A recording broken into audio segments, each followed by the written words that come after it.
பாருங்கள் $1 நீங்கள் வந்து போட்டிங்கனாக்கா உங்களுக்கு வந்து இது தெரியும் போட்டுருக்காங்க. ஸோ இதுதான் வந்து கரெக்டான பொசிஷன். நீங்கள் வந்து இந்த மீட்டர் வச்சுருக்காங்க பாருங்கள். ஸோ நீங்கள் எவ்வளோ நீங்கள் இதை திருப்புறீங்களோ அவ்வளோ நீங்கள் வந்து இதை வந்து பார்க்கலாம். பட் இது வந்து 360 டிகிரியில் வந்து சுற்றுது. இங்கே பாருங்கள் எவ்வளோ ஆழம், நம்ம எவ்வளோ உயரத்தில் நிற்கிறோன்னு உங்களுக்கு தெரியும். இங்கே பாருங்கள் எப்பா இந்த ரிவர் தான். ஸோ அமெரிக்கா வந்து எதுக்காக எல்லாருக்கும் நிறைய பிடிக்குது அப்படின்னா இதுவும் ஒரு காரணம். ஏன்னா நேச்சுரல் வைஸ் இவங்க வந்து அவ்வளோ பாதுகாத்து வச்சுருக்காங்க. இங்கே இருக்கக்கூடிய லேண்டை வந்து எப்படி லேண்ட் இருக்கோ அதுக்கு ஏற்ற மாதிரியே வந்து வீடெல்லாம் கட்டி செம்மையாக வச்சுருக்காங்க. இங்கே பாருங்கள் வியூ பாருங்கள் செம்மையாக இருக்கும்.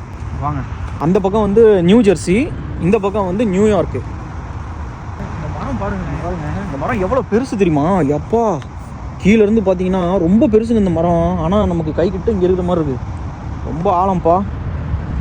ஆனால் இங்கே ஒரு நல்ல ஒரு இது கிடைக்குது. அதே மாதிரி இங்கே வந்து இந்த இது வச்சுருக்காங்க பாருங்கள். தூரத்தில் நீங்கள் வந்து இங்கே இருக்கிறத வந்து நீங்கள் தூரமாகவும் இது பண்ணி பார்க்கலாம். எதுக்கு ஒன்றும் தெரியல. ஆனால் இதில் வந்து காசு போட்டு நீங்கள் இது பண்ணுற மாதிரி இருக்குங்க பாருங்கள். காசு இல்லைன்னா நீங்கள் கார்டையும் நீங்கள் டேப் பண்ணிக்கலாம். டேப் பண்ணிங்கன்னா அது வந்து ஓப்பன் ஆகும். டர்ன் டு பில்லர் விசிங் போட்டுருக்காங்க. இந்த இதில் வந்து ஒரு மைலாக சம்திங் ஏதோ தூரம் வந்து நீங்கள் வந்து இதில் நீங்கள் ஜாகிங் போனாலும் போகலாம். எவ்வளோ மைண்ட் ரிலாக்ஸாக இருக்குது பாருங்கள். எங்கே நிற்கிறோம் பாருங்கள். ஒரு சின்ன போட் ஒன்று இருக்குது, ஒரு பெரிய கப்பல் இருக்குது. அது என்ன கப்பல்னு தெரியல பாருங்க. சரக்கப்பல் மாதிரி தெரியுது எவ்வளோ தூரத்தில் இருக்குன்னு.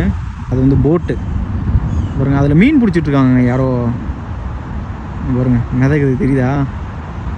அப்பா எவ்வளோ தூரத்தில் இருக்குது. நம்ம ஜூம் பண்ணி பார்த்துட்ருக்கோம். வந்து பார்த்தீங்கன்னா நியூ ஜெர்சிலேருந்து நீங்கள் வரும்போது எந்த ஒரு டோலுமே பே பண்ணாமல் வருவீங்க. பே பண்ணாமல் வரும்போது உங்களுக்கு 2 எக்ஸிட் இருக்குது. ஸோ 2 எக்ஸிட்டில் நீங்கள் இந்த வியூ பார்க்க முடியும். இப்போ மேகம் பாருங்கள் மேலே அப்படியே லைட்டாக தூரல் போட்டுட்டு. வெதர் வந்து இந்த 2 நாள் முன்னாடிலாம் செம்ம சூடுங்க. 105 இருந்துச்சு. எவ்வளோ சூடுன்னு யோசிச்சு பாருங்கள். அப்படி இருந்துட்டு இன்றைக்கி அப்படியே வெதர் டோட்டலாக மாறிடுச்சு. அப்படியே மாறி லைட்டாக தூரல் போட்டுட்டு ஜாலியாக இருக்குது. ஸோ இவ்வளோதான் இந்த இயற்கை அழகை உங்களுக்கும் காமிக்கணும்னு வந்தோம். ஸோ இந்த வீடியோ முடிச்சிக்கலாம். அடுத்த வீடியோவில் பார்க்கலாம். அப்படியே பாருங்கள்.